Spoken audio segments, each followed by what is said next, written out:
कैसे हैं आप सब? राम जी की पाठशाला में आपका बहुत-बहुत स्वागत है। उम्मीद करता हूँ आप सब अच्छे होंगे और आपकी तैयारी बहुत ही बढ़िया ढंग से चल रही होगी। दोस्तों, हम लोग लेखपाल के लिए ग्रामीण परिवेश को समझ रहे हैं, समझ क्या रहे हैं, प्रैक्टिस कर रहे हैं और जितने भी इम्पोर्टेंट क्वेश्चन्स हैं, जहाँ से भी आपके लिए ला सकता हूँ, वहाँ से आप लोगों के लिए टॉप मोस्ट क्वेश्चन लेके आ रहा हूँ। अभी तक हमने जो स्कीम्स हैं खासकर उसमें सेंट्रल स्कीम्स हैं केंद्र सरकार की योजनाएँ हैं, उनको डिस्कस कर रहे हैं। यहाँ से डेफ़िनेटली आपको क्वेश्चन मिलेगा।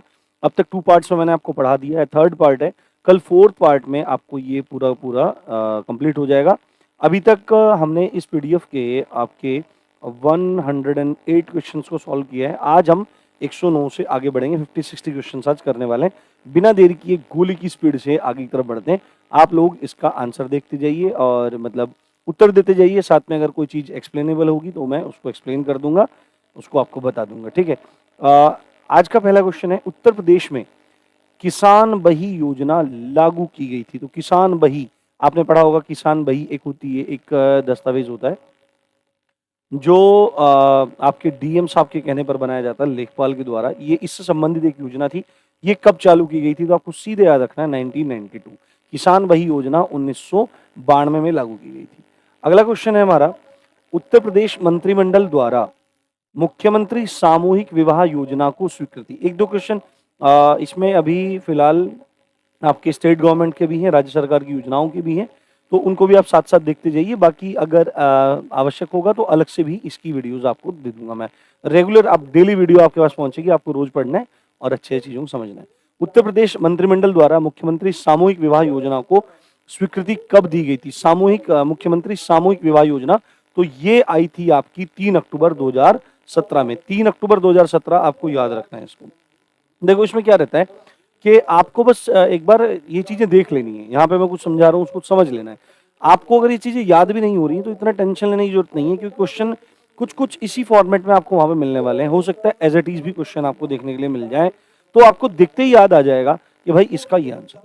अगला क्वेश्चन है, प्रधानमंत्री आदर्श ग्राम योजना को प्रारंभ में निम्नलिखित में से किस राज्य में शुरू किया गया था? तो इसको मैंने पहले ही बताया था आपको। ये क्वेश्चन थोड़ा अलग तरीके से पूछा गया है। जो प्रधानमंत्री आदर्श ग्राम योजना है, ये पहले 5 राज्यों में शुरू हुई थी और उन 5 राज्यों में जो सबसे पहला राज्य था वो था आपका तमिलनाडु। ये आपको याद रखना है।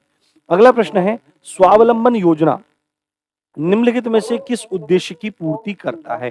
देखो स्वावलंबन से मतलब होता है कि अपने पैरों पे खड़ा होना, स्वावलंबी होना, ठीक है, अपने जीवन यापन को का भार खुद उठाना। तो स्वावलंबी बनाना, ये स्वावलंबन योजना स्वावलंबी बनाने के लिए थी। तो किस लिए थी? कि ग्रामीण महिलाओं को रोजगार देने के लिए थी, शहरी महिलाओं को रोजगार देने के लिए थी, विकलांग व्यक्तियों को रोजगार देने के लिए थी, या महिलाओं को प्रशिक्षण एवं कौशल प्रदान करने के लिए थी? तो स्वावलंबन योजना के बारे में आप सीधे याद रखेंगे, महिलाओं को प्रशिक्षण देना और उनको कौशल प्रदान करने, सब मैंने आपको पढ़ा रखी है। यदि किसी ने देखी होगी तो उसको पता होगा। ठीक है, अगला प्रश्न है हमारा, प्रधानमंत्री ग्राम सड़क योजना में केंद्र एवं राज्य के अंशदान का अनुपात कितना है? यानी कि अगर कोई सड़क बनती है तो सेंट्रल गवर्नमेंट उस सड़क के लिए कितना परसेंट या कितने प्रतिशत पैसा देती है, कितना अनुपात में पैसा देती है, और राज्य सरकार किस अनुपात में देती है? तो ये है आपका 60-40। आई थिंक ये दूसरी बार क्वेश्चन रिपीट हो रहा है अलग तरीके से, ठीक है, तो आपको याद रखना है। अगला प्रश्न है हमारा, सार्वजनिक वितरण प्रणाली के तहत, सार्वजनिक वितरण प्रणाली मतलब कि सभी को जो खाद्यान्न है और जो जरूरत के सामान है उनके वितरण, उनके डिस्ट्रीब्यूशन से रिलेटेड एक पूरा प्रोसेस होता है सार्वजनिक वितरण प्रणाली। इसके तहत बीपीएल परिवार हैं, जो गरीबी रेखा से नीचे रहने वाले परिवार हैं, को प्रति माह कितना किलोग्राम खाद्यान्न, खाद्यान्न मतलब खाया जाने वाला अन्न मिलता है? 30 किलो, 35 किलो, 40 किलो, 45 किलो? तो सीधे याद रखना है 35 किलोग्राम। 35 किलोग्राम सार्वजनिक वितरण प्रणाली के तहत बीपीएल परिवारों को दिया जाता है। अगला प्रश्न है हमारा, मुख्यमंत्री प्रवासी श्रमिक उद्यमिता विकास योजना, ठीक है, प्रधानमंत्री मुख्यमंत्री प्रवासी श्रमिक उद्यमिता विकास योजना के तहत ग्रामीण श्रमिक महिलाओं को कितनी राशि तक की ऋण सहायता राशि बिना ब्याज के प्रदान की जाती है? तो मैंने बताया था, ये जब कोविड के बाद हालात बिगड़े, लोग बाहर जो मजदूरी के लिए गए थे, जो लेबर के लिए गए थे, वो लोग वापस लौटने लगे कोविड के टाइम में। तो उस समय देश में जो हालात उत्पन्न हुए, यूपी में भी सब वही चीजें रही, तो यूपी में ये मतलब योजना शुरू की गई थी। इसमें क्या था कि महिलाओं को 10 लाख रुपए तक का, कितना, 10 लाख रुपए तक का लोन था कि भाई तुम अपना कुछ काम धंधा शुरू कर दो, और ये 10 लाख रुपए का लोन था 0% इंटरेस्ट, मतलब बिना ब्याज के, 0% इंटरेस्ट भी बोलने की जरूरत नहीं है, बिना ब्याज के ये राशि प्रदान की गई थी, 10 लाख रुपए। ठीक है, अगला प्रश्न है हमारा, सांसद आदर्श ग्राम योजना की शुरुआत वर्ष 2014 में किसके जन्म दिवस पर की गई है? ये रिपीट हो रहा है क्वेश्चन, कई बार चीजें रिपीट भी हो जाती हैं। हाँ, अच्छा एक बात मैं आपको बताता हूँ, आप में से काफी सारे लोग पहले ही बोल रहे थे सर आप पढ़ा रहे हो, सर आप पीडीएफ नहीं दे रहे हो। ठीक है, आप पीडीएफ नहीं दे रहे हो, मैं आपको कुछ चीजें दिखाता हूँ। ठीक है, यहाँ पे 1 सेकंड में 1 सेकंड का समय लूंगा। दिल टूटता है यार, सच में बहुत ज्यादा। ऐसा मतलब आप लोग नहीं करना चाहिए। एक चीज मैं आपको दिखाता हूँ, 116 क्वेश्चन पे हैं अपन, इधर ही आ जाएंगे। ठीक है, अ, एक चीज मैं आपको दिखाता हूँ यहाँ पे, आप ये देखिए, ये अपना मैंने गूगल खोल रखा है और मैंने वही खोल रखा है। देखो जो लास्ट वीडियो थी दोस्तों, है ना, जो लास्ट वीडियो अपनी थी, लास्ट वीडियो में अपने क्या था कि मैंने यहाँ पे पिन कर रखा था कमेंट, ये आप देख रहे होंगे। ये दोस्तों फ्री पीडीएफ टेलीग्राम में मिल जाएगी, मैंने टेलीग्राम का लिंक दे दिया था। तो अभी तभी मैं एकदम से नहीं करवा पाया था, क्योंकि देखो भाई मेरे पास ना तो कोई टाइपिस्ट है, क्योंकि टाइपिस्ट रखना होता है 10-15 हज़ार रुपये से कोई रहता नहीं है। ठीक है, और मैं फ्री में सब चीज़ें प्रोवाइड करता हूँ, ये एहसान नहीं कर रहा हूँ। ठीक है, पहली बात तो ये सुन लेना, एहसान नहीं कर रहा हूँ, केवल एक इच्छा है, एक मन की बात है कि आप लोगों की मदद हो जाए। और मैंने ऐसे भी लोग देखे हैं जिनके पास पैसे देने के लिए बिल्कुल नहीं होते हैं। मैंने ग्रामीण क्षेत्रों में फ्री में कोचिंग चलाई है, आप जाके पूछ सकते हैं यदि हमारे एरिया में आप कभी आए, मुझे काफ़ी लोग जानते हैं इस फील्ड में। ठीक है, तो मैंने कहा, तो बच्चे सब बोल रहे थे ये बोल रहे हैं सर पीडीएफ दे दो, नहीं है पीडीएफ है। एक का ये आई थिंक कौन ये है, ये बोल रहे हैं सनराइज डेली के टेलीग्राम पर नहीं है सर, आप मूर्ख बहुत बनाते हैं। ठीक है भाई, आपको थोड़ा सा वेट करना चाहिए, क्योंकि मेरे को जाना पड़ता है सिटी में, जाके ऑर्गेनाइज चीजें करवानी पड़ती हैं। ठीक है, उसके बाद तभी तो मैं करूंगा। और आप ये बोल रहे हो व्यूज के लिए वीडियो बनाते हो क्या? अच्छा एक बात बताओ, वीडियो अगर कोई बंदा डालता है तो किस लिए डालता है? व्यूज के लिए तो डालता है यार। क्या मतलब तुम लोग क्या बनोगे, मेरे तो समझ में नहीं आ रहा है तुम क्या बनोगे। व्यूज का मतलब है कि ज्यादा से ज्यादा लोग देखें, ज्यादा से ज्यादा लोगों को लाभ हो उस चीज का। तो ये सेंसलेस बात मत किया करो। ठीक है, अगर आप किसी को अप्रिशिएट नहीं कर सकते हैं तो कम से कम उसको डिमोरलाइज भी मत करो। एक ये सुबह ये दोपहर के आसपास ये एक मैसेज आया था, पीडीएफ में आंसर ही नहीं है। अरे एक बात बताओ यार, अब अगर मैं तुमको पीडीएफ भी प्रोवाइड करूं, उसमें फिर आंसर लगवाने में कोई प्रॉब्लम नहीं है, बट उसके लिए अपना टाइपिस्ट होना चाहिए, वो मेरे पास बैठा होना चाहिए, बट वो नहीं है ना। मेरे को सिटी में जाके हिंदी टाइपिस्ट ढूंढना पड़ता है, उसके बाद मैं टाइप करवाता हूँ, फिर मैं उसको एक एक करने लगूँ तो कोई करता नहीं है भाई।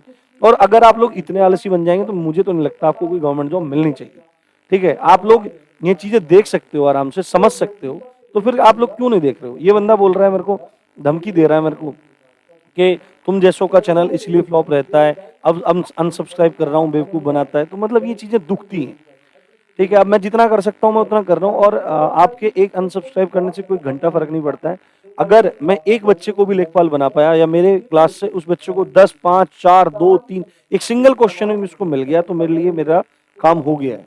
ठीक है, तो ऐसी घटिया अपनी मेंटेलिटी को अपने पास रखो। ठीक है, और चैनल फ्लॉप है या कैसा है वो मायने नहीं रखता, मायने ये रखता है कि बच्चा कितना लाभ उसका उठा पा रहा है, कितना नहीं।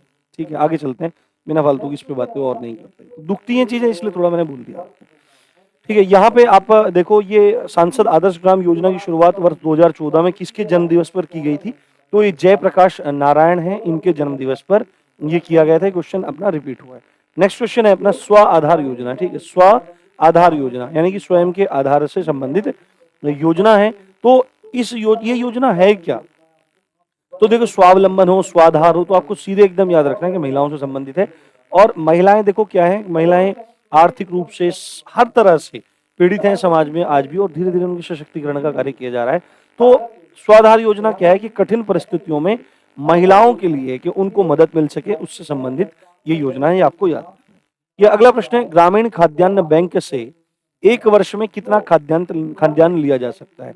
देखो ये क्या था कि आपके खाद्यान्न बैंक खोले गए थे, और खाद्यान्न बैंक खोले गए थे, उनमें क्या था कि लोगों को खाने के लिए जो अन्न होता है वो प्रदान किया जा रहा था। तो उसमें एक लिमिट को सेट किया गया था कि भाई एक आदमी ग्रामीण खाद्यान्न से कितना किलोग्राम ले सकता है। तो सीधे आपको याद रखना है 100 किलोग्राम से 100 किलोग्राम से 100 किलो से ज्यादा नहीं ले सकता एक वर्ष में कोई व्यक्ति। ठीक है, अगला प्रश्न है, ग्रामीण खाद्यान्न योजना पूर्वांचल के कितने जिलों में चल रही है ना? पूर्वांचल के कितने जिलों में चल रही है? तो सीधे आपको याद रखना है 6 जिलों में चल रही है। अगला प्रश्न है हमारा, उत्तर प्रदेश में पूर्वांचल विकास निधि योजना, पूर्वांचल विकास निधि योजना कब शुरू की गई थी? तो ये योजना शुरू की गई थी आपकी 1990 और 91 में, पूर्वांचल विकास निधि योजना। अगला प्रश्न है हमारा, मनरेगा के अंतर्गत सामग्री संगठक के रूप मामले में केंद्र और राज्य सरकारों द्वारा किए गए निधिकरण का अनुपात क्या है? देखो मैं आपको एक चीज बताता हूँ, जो मनरेगा चल रही है, जो पहले नरेगा के नाम से चल रही थी, जिसमें 100 दिन का काम का अधिकार का प्रावधान है कि भाई 100 दिन काम मिलना ही चाहिए। इसमें जो वित्तीय समावेशन है, या मतलब केंद्र सरकार कितना देगी, राज्य सरकार कितना देगी, इसका डिस्ट्रीब्यूशन दो जगह हो रहा है। कहाँ पे हो रहा है? दो जगह। देखो अगर बात आएगी मजदूरी देने के, मान लिया कोई मजदूर है ना, और उस मजदूर को 100 रुपए देने हैं, मान लिया, ठीक है, उस मजदूर की मजदूरी आज 100 रुपए हुई है, तो सेंट्रल गवर्नमेंट, स्टेट गवर्नमेंट, तो अगर मजदूरी का मामला आएगा तो सेंट्रल गवर्नमेंट 90 रुपए देगी और स्टेट गवर्नमेंट 10 रुपए देगी। बट यदि सामग्री संगठक के मामले में बात आएगी, मतलब कि जो भी सामग्री लगेगी, जो भी सब कार्य होना है ना, आप ये मानिए कि कोई काम होना है तो मजदूरी में तो 90-10 ऐसे हो जाएगा। बट सामग्री संगठक है, कोई आपका सीमेंट आना है, चूना आना है, रेत आना है, आपकी ईंटें आनी है, आपके और सब काम है, इस तरह के सामग्री संगठक का मामला है, तो उसमें जो एक्सपेंस होगा, उसमें जो खर्चा होगा, उसमें सेंट्रल गवर्नमेंट और स्टेट गवर्नमेंट का जो अनुपात है वो 75-25 का है। ये आपको बहुत अच्छे से याद रखना है, ठीक है, 75-25 का है, ये आपको बहुत अच्छे से याद रखना है, समझ के अपने दिमाग में इसको रखना है अच्छे से, ठीक है। तो 75-25 इसमें आपका उत्तर हो जाएगा। अगला प्रश्न है हमारा, उत्तर प्रदेश सरकार द्वारा अंबेडकर ग्राम विकास योजना की शुरुआत कब की गई थी? तो उत्तर प्रदेश ने सरकार ने अंबेडकर ग्राम विकास योजना को शुरू किया था आपका 2 जनवरी 1991 में। अगला प्रश्न है, ग्रामोदय से भारत उदय योजना, भारत उदय योजना, ठीक है, ये मैंने आपको कल करवाया था, ये 2016 में है भारत उदय योजना। अगला प्रश्न है, उत्तर प्रदेश में मान्यवर श्री काशीराम शहरी आवास योजना की शुरुआत कब की गई थी? तो ये जो शहरी आवास योजना श्री काशीराम शहरी आवास योजना शुरू हुआ 2007 में और 8 में इसको शुरू किया गया था। अगला प्रश्न है हमारा, उत्तर प्रदेश में महामाया गरीब बालिका आशीर्वाद योजना, महामाया गरीब बालिका आशीर्वाद योजना ये कब शुरू की गई थी? तो 15 जनवरी 2009 को ये योजना शुरू की गई थी। अगला प्रश्न है हमारा, स्वतः रोजगार योजना के तहत कितने लागत तक की योजनाएं वित्त पोषित की जाती हैं?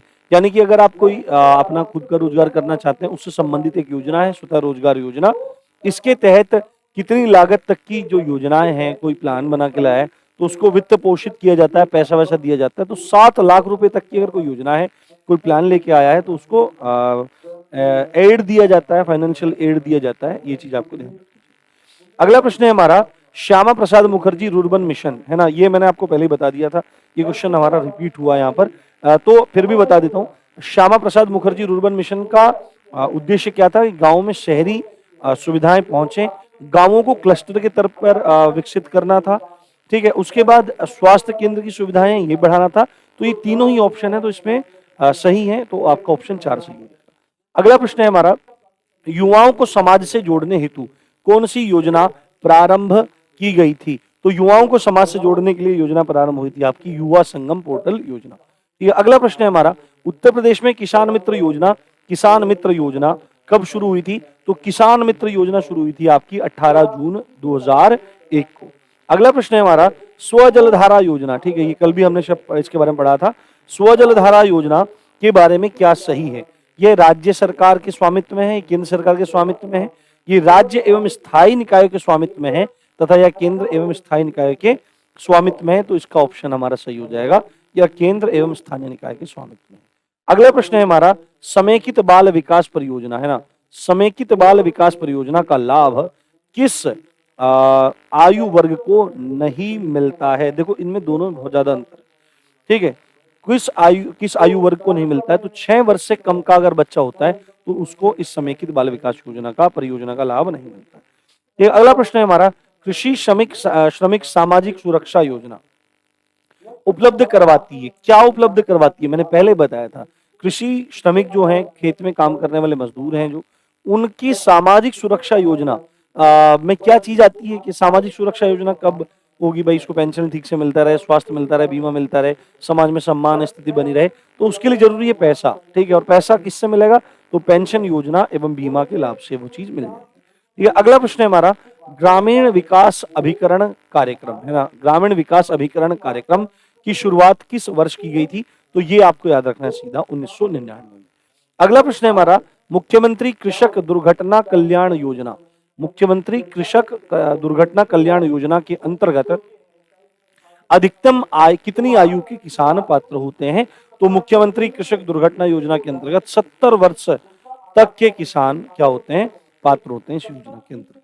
ठीक है, समझ में आपको सारी बातें आ रही होंगी, अच्छी चीजें पता आपको लग रहा होगा। नेक्स्ट क्वेश्चन की तरफ बढ़ते हैं। भारत नेट परियोजना है ना, ये क्वेश्चन, कुछ क्वेश्चन रिपीट अलग तरह से घूम के आते हैं, तो आपको उनको याद रखना चाहिए। कोई नहीं, रिवीजन हो जाएगा, 2-4 क्वेश्चन अगर दोबारा पढ़ लेंगे तो कोई मैटर नहीं है, क्योंकि टाइपिस्ट का थोड़ा सा मैटर ऐसे ही रहता है और बार बार उसके पास एकदम जाया नहीं जा सकता। तो भारत नेट परियोजना के तीसरे चरण की अवधि क्या है? तो पहला चरण 2017 से पहले था, 2017 से लेकर 19 तक दूसरा चरण था, और 2019 से लेकर 23 तक तीसरा चरण है। तो 2019 से लेकर 23 तक तीसरा चरण।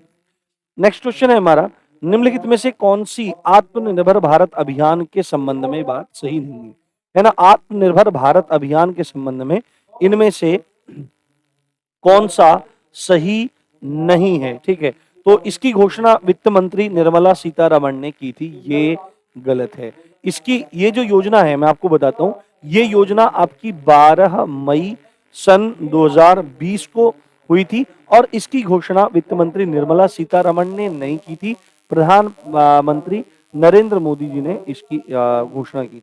ठीक है, आगे के पॉइंट सारे इसके सही हैं। इसके तहत 20 लाख रुपए, 20 लाख करोड़ की घोषणा हुई है। इसके तहत जो स्थानीय उत्पाद हैं उनको बढ़ावा दिया जाएगा, उत्पादों को आत्मनिर्भर बनाया जाएगा, ये सब बातें इसमें है। थोड़ा सा लाइट जाने पे थोड़ा साउंड का कुछ इशू, घर घर जैसा कुछ हो रहा होगा, तो आप उसको थोड़ा एडजस्ट कर लीजिए। ठीक है, अगला प्रश्न है हमारा, आत्मनिर्भर भारत अभियान के 5 स्तंभों में कौन सा स्तंभ शामिल नहीं है? आत्मनिर्भर भारत अभियान के 5 स्तंभों में कौन सा स्तंभ शामिल नहीं है? तो आत्मनिर्भर भारत अभियान जो है उसमें 5 स्तंभ है, मतलब कि उसमें यह है कि उन फील्ड्स में काम करना है और आत्मनिर्भर बनना है। तो कौन सा है? एक तो है आपका इकोनॉमी, इकोनॉमी यानी कि अर्थव्यवस्था आपकी। ठीक है, दूसरा है आपका अवसंरचना, यानी कि आपका जो इंफ्रास्ट्रक्चर है ना, अवसंरचना। तीसरा है डिमांड, है ना, डिमांड, मांग। चौथा है आपका टेक्नोलॉजी, प्रौद्योगिकी, टेक लिख देता हूँ, TECH, टेक्नोलॉजी। और पांचवा है आपका गतिशील जनसांख्यिकी, जनसंख्या वाला मुद्दा, ये जनसांख्यिकी।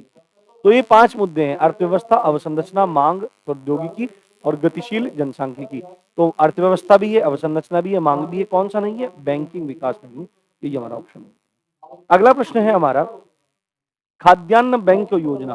ठीक है, खाद्यान्न बैंक योजना जिसके बारे में हमने अभी पढ़ा था कि 1 वर्ष में जो खाद्यान्न बैंक है उनसे 100 किलोग्राम ही अनाज खाद्यान्न लिया जा सकता है। तो इसकी जो स्थापना हुई थी वो 2002 में की गई थी, है ना। इसके तहत किस स्तर पर खाद्यान्न बैंक खोलने का प्रावधान है? तो किस स्तर पर? जिला स्तर पर, खंड स्तर पर, पंचायत स्तर पर या ग्राम स्तर पर? खंड स्तर मतलब ब्लॉक, ब्लॉक समझते होंगे आप, जिला, पंचायत, ग्राम तो समझते ही होंगे। तो ये जो है खाद्यान्न बैंक है जो पंचायत स्तर पर खोलने का प्रावधान। अगला प्रश्न है, गांवों को बीमा से जोड़ने के लिए किस वर्ष संपूर्ण बीमा ग्राम योजना को शुरू किया गया था? यानी कि गांव में जो बीमा है वो चीजें पहुंचे, ठीक है, योजना पहुंचे, गांव में अधिकतर लोगों के पास बीमा हो। तो इस चीज को अच्छा करने के लिए संपूर्ण बीमा ग्रामीण योजना को शुरू किया गया था, और ये शुरू किया गया था हमारा कब? 2017 में। ये आपको बात याद रखनी है। अगला प्रश्न है हमारा, वित्तीय समावेशन के उद्देश्य से लागू की जाने वाली जनधन योजना। देखो, एक क्वेश्चन ऐसे ही था कि वो कौन सी योजना थी जो वित्तीय समावेशन से संबंधित थी, यानी कि वित्तीय समावेशन आप कह सकते हैं कि रुपयों के समावेशन से संबंधित है, उनके इंक्लूजन से संबंधित है। लोगों को बैंकिंग प्रणाली की मुख्य धारा में लेके आना है, अकाउंट्स नहीं अकाउंट्स खोलने, उनको जोड़ना है देश की वित्तीय परंपरा से, वित्तीय व्यवस्था से। तो उस वित्तीय समावेशन के उद्देश्य से प्रधानमंत्री जनधन योजना की शुरुआत की गई थी, जिसकी घोषणा प्रधानमंत्री ने स्वतंत्रता दिवस पर वर्ष 2014 को की थी। आधिकारिक तौर पर ये कब प्रारंभ हुई? देखो, घोषणा होने में और उसके चालू होने में, दोनों में बहुत अंतर होता है। तो ये जो आधिकारिक रूप से चालू हुई थी, शुरू हुई थी, तो वो समय था आपका 28 अगस्त 2014। 28 अगस्त 2014 में चालू। ठीक है, अगला प्रश्न है हमारा, वर्ष 1992 में स्वयं सहायता बैंक संपर्क कार्यक्रम, सेल्फ हेल्प जो ग्रुप्स होते हैं उनको बढ़ावा देने के लिए, जो स्वयं सहायता बैंक हैं उनको बढ़ावा देने के लिए स्वयं सहायता बैंक संपर्क कार्यक्रम को शुरू किया गया था। तो ये किसके द्वारा शुरू किया गया था? तो जो भारत का बैंक ऑफ बैंक जिसको बोलते हैं, regulatory bank of all Indian banks, वो है आपका reserve bank of India, RBI, इसके द्वारा शुरू किया गया था। नेक्स्ट क्वेश्चन है हमारा, ग्रामीण रोजगार कार्यक्रम अधिकतम कितनी राशि बैंक ऋण उपलब्ध कराने का प्रावधान करता है? यानी कि जो ग्रामीण रोजगार कार्यक्रम है, इसके माध्यम से मैक्सिमम कितने रुपए बैंक कर्जे पर या ऋण पर या लोन पर देने के लिए तैयार होता है? तो वो है आपका 25 लाख मैक्सिमम दिए जा सकते हैं ग्रामीण रोजगार कार्यक्रम के अंतर्गत। अगला प्रश्न है हमारा, SGSY का पूरा नाम क्या है? तो SGSY मैंने आपको बता रखा है कि स्वर्ण जयंती ग्राम स्वरोजगार योजना है। स्वर्ण जयंती, देखो स्वर्ण जयंती ग्राम स्वरोजगार और योजना, ठीक है, यही इसका फुल फॉर्म है। इसके बारे में बता देता हूँ, इससे क्वेश्चन बहुत चांसेस हैं कि फुल ऑन चांस है आपका एग्जाम में आए। 1 अप्रैल 1999 को इसकी शुरुआत हुई थी, बट आगे चलकर 2009 में, है ना, NRLM, है ना, नेशनल रूरल लाइवलीहुड मिशन इसका नाम कर दिया गया, राष्ट्रीय ग्रामीण आजीविका मिशन काम कर दिया गया, और फिर आगे चलकर इसको DNRLM कर दिया गया। ठीक है, ये आपको ध्यान रखना है। अगला प्रश्न है हमारा, अन्नपूर्णा योजना का प्रारंभ कब किया गया था? अन्नपूर्णा योजना का प्रारंभ कब किया गया था? तो अन्नपूर्णा योजना का प्रारंभ आपका हुआ था सन 2000 में, ये आपको समझना है। और इसमें अन्नपूर्णा योजना में क्या था कि जो हमारे वरिष्ठ नागरिक हैं ना, जो वरिष्ठ नागरिक हैं उन लोगों को क्या था कि 10 किलोग्राम अनाज दिया जाएगा फ्री में, बिल्कुल 10 किलोग्राम अनाज दिया जाएगा बिल्कुल फ्री में, और ये इससे संबंधित योजना। अगला प्रश्न है हमारा, अंत्योदय अन्न योजना AAY के अंतर्गत निर्धन परिवारों को प्रति परिवार प्रति माह कितना अनाज उपलब्ध कराया जाता है? तो जो अंत्योदय अन्न योजना है, इसके अंतर्गत जो गरीब परिवार हैं उसमें हर परिवार को हर महीने आपका 35 किलोग्राम राशन उपलब्ध करवाया जाता है, अनाज उपलब्ध करवाया जाता है। ठीक है, अगला प्रश्न है हमारा, काम के बदले अनाज ये गलत हो रहा है यहाँ पे, काम के बदले अनाज, मैं भी क्या कर रहा हूँ, काम के बदले क्या लिख रहा हूँ मैं सब पागल हो गया मैं, बदले, हाँ ये हटेगा ऐसे, काम के बदले अनाज कार्यक्रम, यानी कि काम करो और उसके बदले आप अनाज ले जाओ। ये कार्यक्रम कब शुरू हुआ था? सन 2004 में ये शुरू हुआ था। अगला प्रश्न है हमारा, NREGP national rural employment guarantee programme, ठीक है, इसका जो एक्ट, जो ये स्कीम थी, स्कीम का नाम क्या था? प्रोग्राम कह लो या स्कीम कह लो, NRGEGS national rural employment guarantee scheme, और ये जिस एक्ट के माध्यम से आया था उसका नाम था NREGA, NREGA, national rural employment guarantee act. उसके माध्यम से ये स्कीम या प्रोग्राम चालू हुआ था। तो इसका फुल फॉर्म क्या हो जाएगा? राष्ट्रीय ग्रामीण रोजगार गारंटी कार्यक्रम, ये इसका पूरा नाम है। ठीक है, ये आपको समझना है। तो ये कब आया था आपका? ये आया था आपका 2 फरवरी, है ना, 2 फरवरी 2006 को। ठीक है, 2 फरवरी 2006 को ये आया था। उसके बाद आपका 2 अक्टूबर 2009 को इसका नाम बदलकर नरेगा से मनरेगा कर दिया गया, महात्मा गांधी कर दिया गया, है ना, महात्मा गांधी राष्ट्रीय रोजगार गारंटी कार्यक्रम इसका नाम हो गया। ये आपको समझना है। ठीक है, आपको ये चीज समझ में आ रही होगी। अगला प्रश्न है हमारा, मनरेगा के अंतर्गत सामग्री संगठक के मामले में केंद्र और राज्य सरकारों द्वारा दिए गए निधिकरण का अनुपात, अभी क्वेश्चन किया है, रिपीट हो रहा है। क्या ऑप्शन है आपका? 75 और 25 है। ठीक है, अगर मजदूरी देने का मामला आएगा तो 90 और 10 आएगा। ठीक है, अगला प्रश्न है हमारा, कस्तूरबा गांधी बालिका विद्यालय योजना। ठीक, कस्तूरबा गांधी बालिका विद्यालय योजना, कस्तूरबा गांधी बालिका विद्यालय योजना, है ना, ये आपको याद रखना है। के अंतर्गत किन परिवारों से संबंधित लड़कियों को प्राथमिक स्तर पर आवासीय विद्यालयों के माध्यम से शिक्षा प्रदान की जाती है? तो आपके जो अनुसूचित जाति हैं, ST हैं, जो आपके माइनॉरिटीज हैं, और जो आपके ओबीसीज हैं, इन सभी को इसमें प्राथमिक रूप से क्या दिया जाता है, शिक्षा दी जाती है। आवासीय विद्यालय हैं, हॉस्टल वगैरह की व्यवस्था रहती है, वैकेंसीज भी निकलती रहती हैं। अभी थोड़ा दिन पहले ही इसकी वैकेंसी निकली थी, आप में से हो सकता है कोई टीचिंग फील्ड में भी जाना चाहता हो। अगला प्रश्न है हमारा, सर्व शिक्षा अभियान के अंतर्गत केंद्र व राज्य सरकार की हिस्सेदारी कितनी है? तो ये जो सर्व शिक्षा अभियान है, ये हमारा 2001 में शुरू हुआ था। और यदि बात की जाए कि केंद्र और राज्य सरकार की कितनी हिस्सेदारी इसमें है, तो आपको याद रखना है 60-40 की। अगला प्रश्न है हमारा, राष्ट्रीय साक्षरता मिशन को पुनर्गठित करके साक्षर भारत मिशन की शुरुआत किस वर्ष की गई थी, है ना? साक्षरता मिशन को पुनर्गठित करके साक्षर भारत मिशन को शुरू किया गया था, तो ये था आपका सन 2009 में, है ना? राष्ट्रीय साक्षरता मिशन को साक्षर भारत मिशन में परिवर्तित कर दिया गया और इसके माध्यम से जो महिलाएं थी उनका उत्थान किया गया, उनकी शिक्षा संबंधी मामलों का गौर किया गया, उनकी शिक्षा संबंधी बातों पर ध्यान दिया गया। अगला प्रश्न है हमारा, राष्ट्रीय माध्यमिक शिक्षा अभियान। राष्ट्रीय माध्यमिक शिक्षा अभियान का निम्न में से कौन सा एक उद्देश्य है? तो राष्ट्रीय माध्यमिक शिक्षा अभियान जो था उसके बारे में देख लेते हैं। शिक्षा की गुणवत्ता में सुधार करना, ये तो सिंपल, ये तो चीज रहती है। ये इंपॉर्टेंट है, यहाँ पर बहुत ज्यादा इंपॉर्टेंट है। लैंगिक जो असमानता है, लैंगिक असमानता का मतलब क्या है कि समाज में, विद्यालयों, समाज में भी ये प्रॉब्लम रहती है कि वो बेटे को पढ़ने भेज देते हैं, लड़के को पढ़ने भेज देते हैं, लड़की को पढ़ने नहीं भेजते। लैंगिक विभेदन क्षमता, सेक्सुअल डिस्क्रिमिनेशन, क्या बोलेंगे उसको, डिस्क्रिमिनेशन, सॉरी, सेक्सुअल डिस्क्रिमिनेशन वहां पर रहता है। तो उस चीज को दूर करने के लिए, सामाजिक व आर्थिक अवरोधों को दूर करने के लिए ये अभियान चालू किया गया था। तो ऑल ऑफ दीज हो जाएगा, उपरोक्त सभी हो जाएगा।